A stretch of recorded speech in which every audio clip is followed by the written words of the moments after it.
What's going on, guys? It's Raider here, bringing you something a little bit different to usual. I'm not just driving around like a maniac racing. I am going to show you how to set up the Ford Falcon V8 Supercar in iRacing.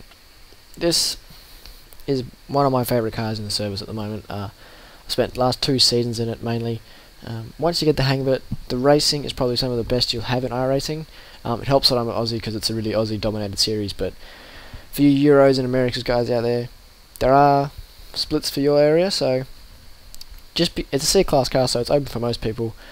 Just because it's scary at first, it does get better once with practice. So I'm going to impart my wisdom on you lot and show you how to set up this V8 Supercar, hopefully in about half an hour. So what we've got with the V8 Supercar is a very front heavy, overpowered and under-tired car. It's based off a road car, and they just strip away all the road stuff and chuck a big fat 5-litre V8 in the front, a live reaction in the rear, and I think it's 18-inch slick tyres on the front and rear. So it's got, once you can get it, it's got good grip. However, it's finding that grip in the car because it's just a front heavy, just wants to push through every turn. So what we're going to do is we're going to start with, I've already made a set for road level this week. We're going to start with the baseline, and it's got 2 screens, so there's not that much you can really change when you do that. You've got your tyre screen, which is really just your tyre pressures, and then there's this screen.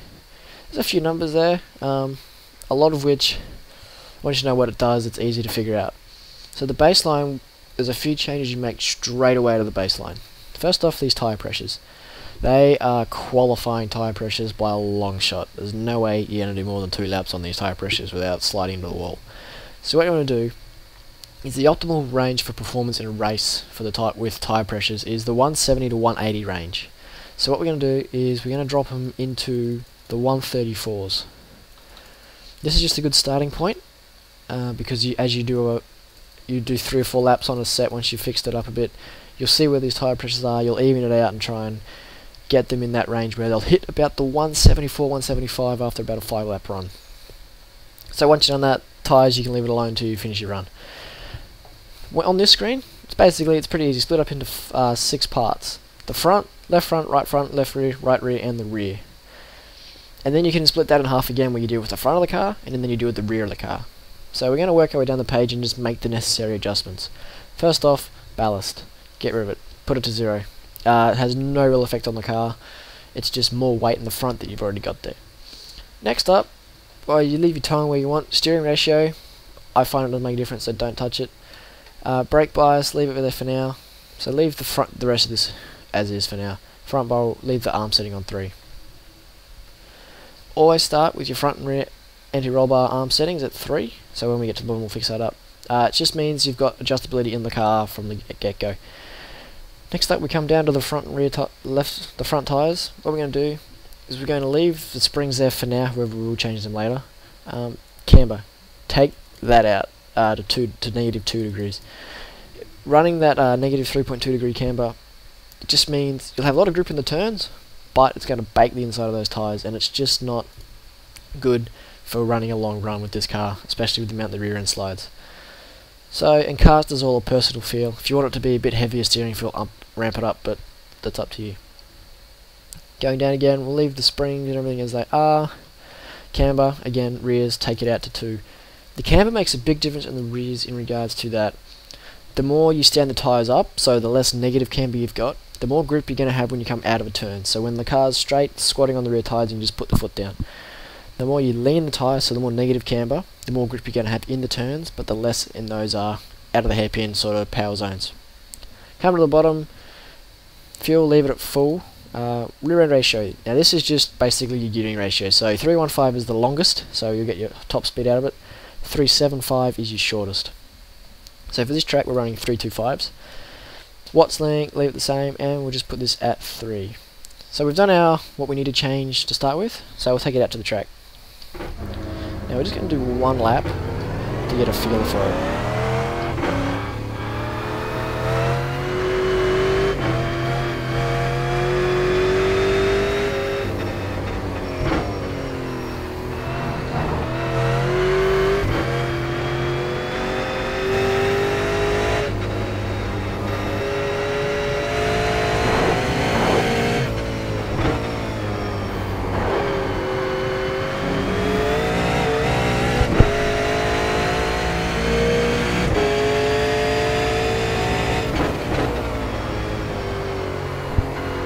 this week the V8s are at Road Atlanta, so I've already got a working setup for this car, but it's a track of two halves. You've got your first half of the lap, which is very much a change of direction, you need lots of grip in the middle of the corner, the front and the rear, and that's the S. And then you've got this long back straight. You want to tune the car to get as much speed down the straight, but also be able to make up as much time in this heavy downhill stop. So you want to make the car as stable as possible under braking. A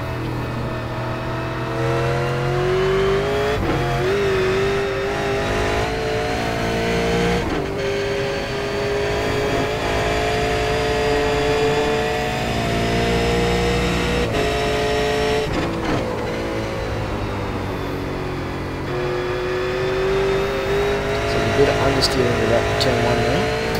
It's a bit loose in the rear coming out. Still not much turn, the car's kind of bouncing across the surface, and that's partially due to the really soft front end springs.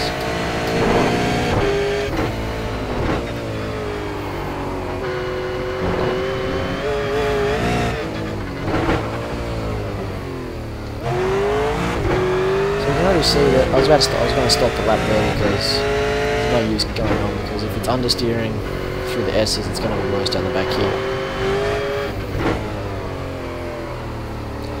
So the rear end is kind of behaving. I don't know if you can pick it up, but if you've been in this car for a while, you notice it, but you find that at turn every moment, the front end grips, and then the rear end's like, oh, I'll think about turning on the side, so you know that's on later. So we need to dial some more rear turning in the car, and also give a bit more of that post-immediate turning grip to the front of the car. They can cut the cords, you'll have to slow down and give up the time gain. Here, and we'll head back to the pits and make some adjustments. Stop that. Alright, so as we can see off one lap, the tyre pressure is already pretty skew-if. So we'll leave the front left as it is, up one, down one, and we'll go up one as well. So that should balance the tyre pressures out, prevent overpressure and skating across the track all the time. So what we had there, we had problems with understeer in the front of the car and understeer in the rear of the car. So the typical V8 Supercar problems of understeer. Now there's a couple of ways you can combat understeer in the front. What you can do is you can give it more front anti-roll bar. So you make it a thicker roll bar. Now this will trade off to you use these front tyres a bit more, and it's generally good for a quality set if you want that one lap pace. But if you want a race set, you want to okay with a little bit of understeer because you can just drive out of it. So what we're going to do is we're going to drop the front roll center. Now the roll center is good for those change of direction movements. It allows the car to quickly flick directions. It'll be more responsive, especially through chicanes.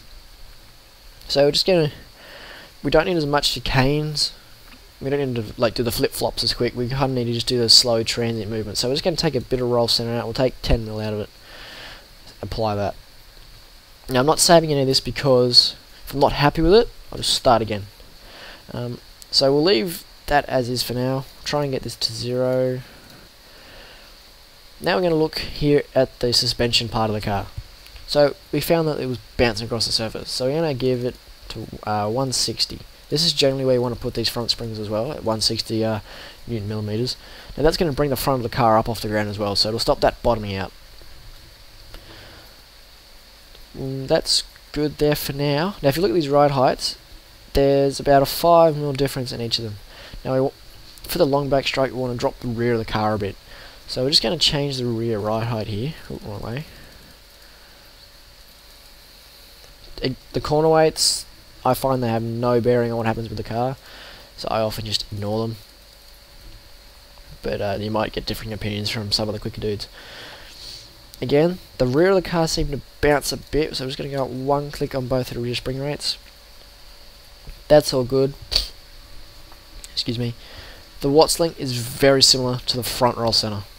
So what happened was, it was sluggish on the change of direction, so we're going to pump some roll center into this. So we'll go to 241, and we'll just give it a click on the rear roll bar just for good measure. If it's too oversteer, we can always come back, take some bar out, and that's what the in-car adjustment's for. So we'll give that a go.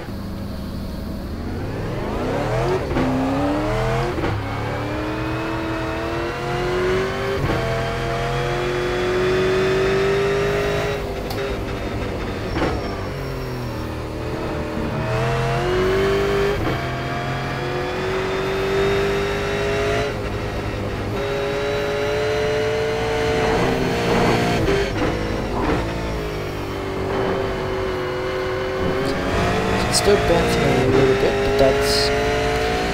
I can live with it bouncing through there, it can take a bit much curve. So again, the backhand's just pushing a bit there. And still more pushing the front.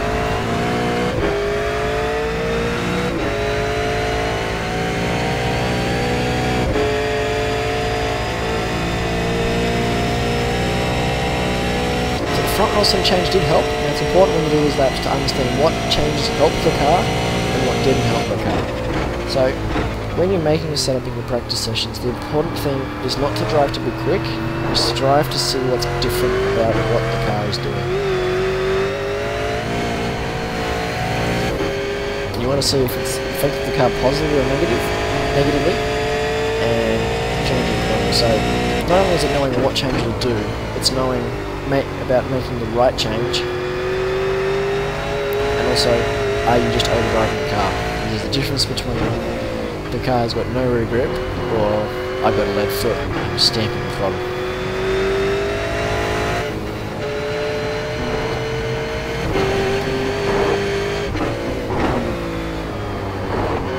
So this is an okay lap, except for there.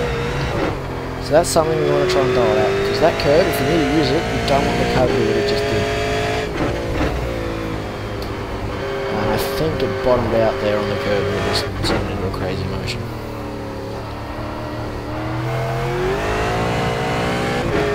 Also, one thing I'm picking up here saying on the car is that under brakes, the front aren't exactly rotating properly. So I'm going to take a bit of the front bias out and drop it at half a percent. So that's taking it back towards the rear of the car.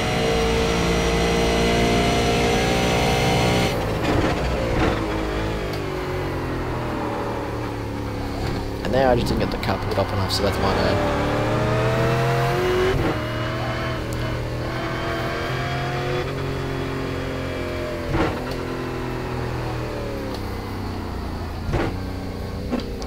Alright, so we're going to go to the garage and make a few changes to that. So based off what I was feeling from the car then, there was obviously the locking under braking in the front, the more understeer as well at turning, and the rear just not behaving again. So what you've got is we're going to steer away from the roll bar and everything now at the moment. We're going to look at the suspension of the car. So here you've got, it's essentially the same adjustments front and rear, bump and rebound. So on your front, the front bump stiffness, if you go up, it'll tighten it under braking and turning. Yep, just confirming that with the temp. And rebound will make it tighter on acceleration. Now this is just purely the front of the car, so this is where you need to think, what's the front doing, what's the rear doing, how can I fix it? And it's opposite on the rear. The bump will make it tighter under braking and turning, and the rebound will make it tighter under acceleration.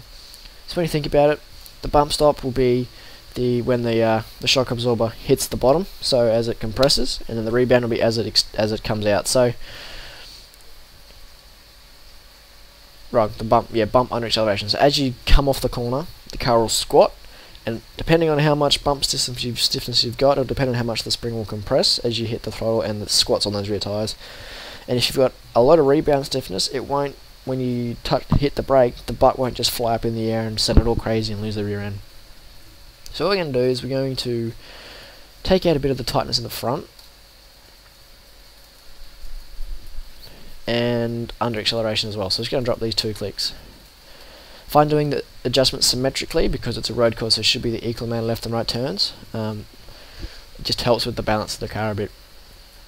We're also going to jack up the ride height 2mm on front and rear. Or maybe not, we're just going to keep that the same because we want to minimise the drag on the straight. Yep. And now we're going to look at the rear. We're going to just loosen that off a bit and tighten that up a bit. So that's, we're tightening up, we're making it tighter on acceleration and looser under brakes and turning. So we'll go do a couple of laps, see how that feels.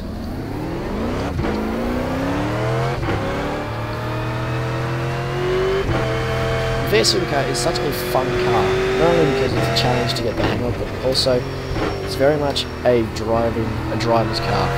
There's no electronic aids, so unlike GT3, we've got ABS, traction control, throttle positions, you've got your engine maps, your throttle maps, whatever you want to call them.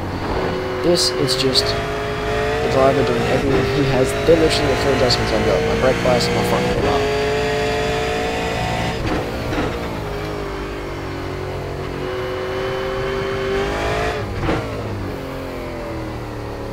So when you get into the fuel saving races, which for some reason iRacing love throwing at us in the bad schedule, you can't just turn the map to 6 and make the engine just save fuel by itself. You've actually got to physically know how to save fuel, so it's rolling in really short shifts. First thing, you got to drive the car and understand its little nuances.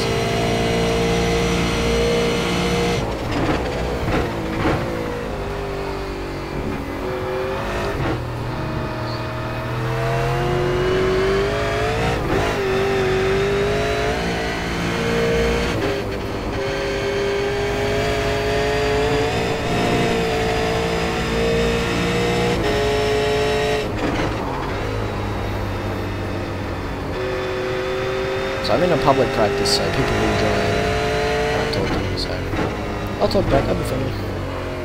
Well, that was me just switching off there, but the turn well. The thing with the V8 is you want to put as little wheel movement into the car as possible.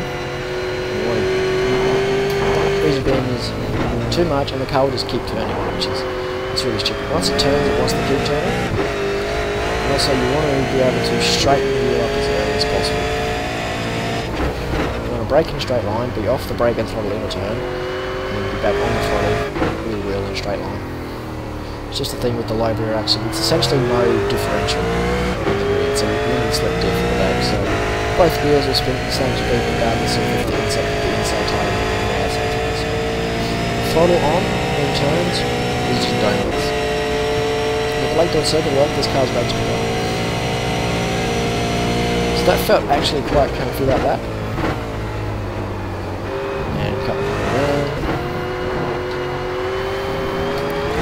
And we're going to crash. It's alright, we just reset it. So, that felt pretty good. Maybe just the rear end's a bit sluggish through the S's. But other than that I feel comfortable with taking for a few more laps. However, I don't feel comfortable racing with it because I don't think I can keep up the pace throughout the race. So you can see these tyre pressures as well are pretty even. So, what we're going to do is we're going to drop this front roll center again and maybe just leave the bar there.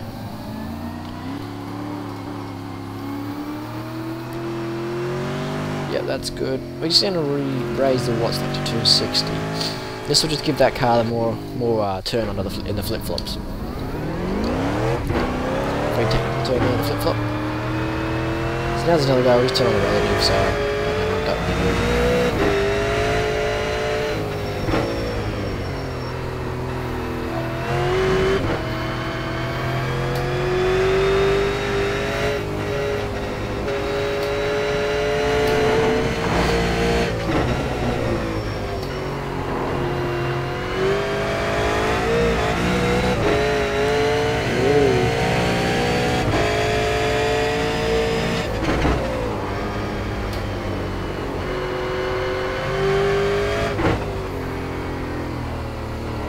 One thing when you're doing these sort of laps to tune the setup is not to look at your lap time purely. The lap time does help. It's also to look at sorry, not looking at distance.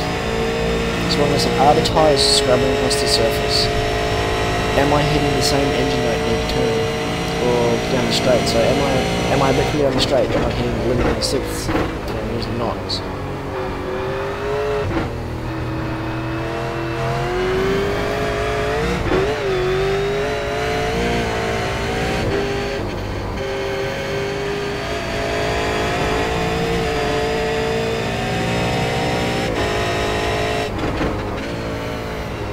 The good thing to listen for when adjusting the brake bias is if you hear the rear end chattering on the brakes.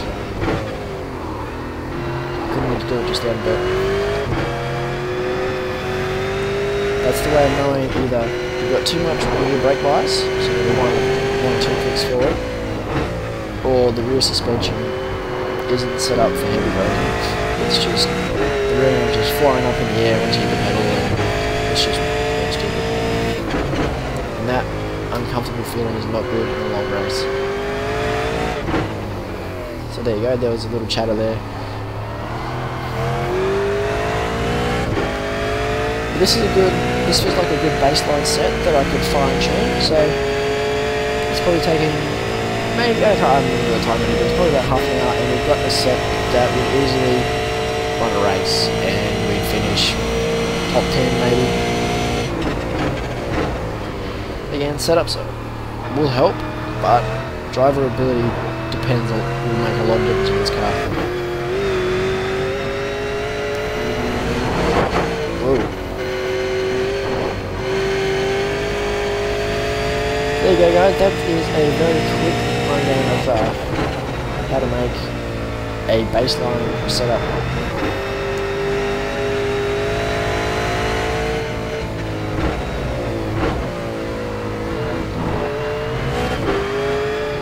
Again, you can, once you've done the making the baseline, you spend more time fine-tuning for that overall pace. You want to have good pace, like quick lap time. So around here, 21s, low 21s, around 21s for the first 5 or so laps, and you want to have as little fall off from those lap times as possible. So a good lap time for race around here would be mid 22s. The V8 Supercar, it's a very competitive series, so you've really got to understand how the car works, what you have to do. So I hope you guys have a little more understanding about this very good car, despite some people saying, oh, it's such a crap car. Well, it's how the V8 is. It's a fat, heavy road car that's been given a big engine and race tyres. With the VF Commodore coming out later in the year, hopefully this series gets a participation boost. But no, thanks for watching, guys. I hope you did enjoy it, and hope you gained something from it. Right, see you on the flip side.